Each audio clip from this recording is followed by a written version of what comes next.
Eh bien écoutez, je suis très content de prendre le guidon de cette Yamaha XSR 125. Je suis vraiment très curieux de voir ce que ça donne quand un grand constructeur lance une moto à la saveur très vintage sur le segment des 125. Cet esprit rétro, ça commence par son look avec ses feux ronds à l'avant et à l'arrière, un éclairage entièrement à LED, une autre touche de modernité au niveau du cadran rond, un cadran LCD qui rassemble beaucoup d'informations, même si le rétroéclairage est un peu faible de temps en temps. Esthétiquement, elle se démarque aussi de la Yamaha MT-125 dont elle est dérivée par une selle plate et longue qui est très moelleuse.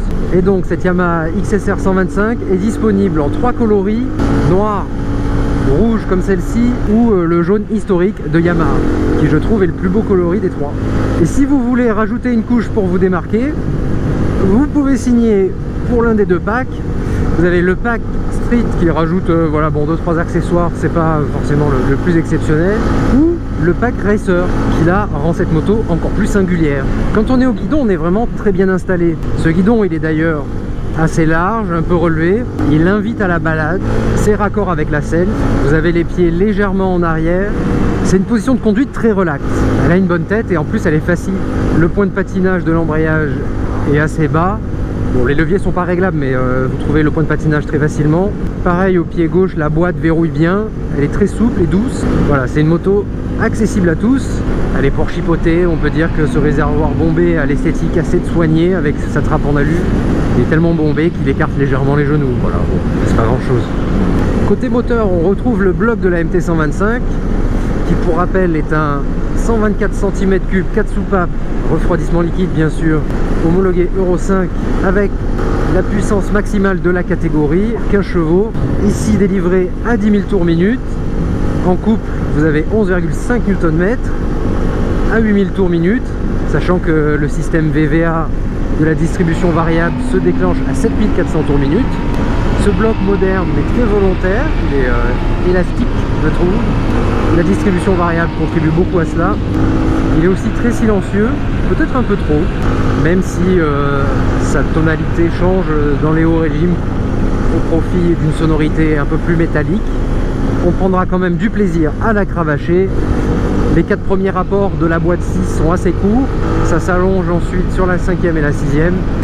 Et en suspension, on a une fourche inversée à l'avant avec 2 tubes de 37 mm, un débattement de 130 mm, un mono-amortisseur à l'arrière avec un débattement de 110 mm.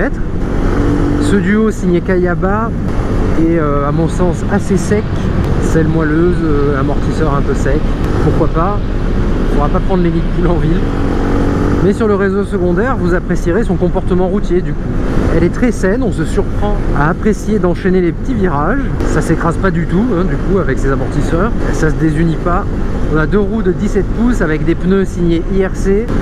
De prime abord, quand on regarde la bande de roulement, ça a l'air assez agressif au niveau des crampons, mais en réalité, ils offrent un grip très sain. Et enfin, pour le freinage, alors là, on perd le freinage radial qu'on avait sur la MT-125.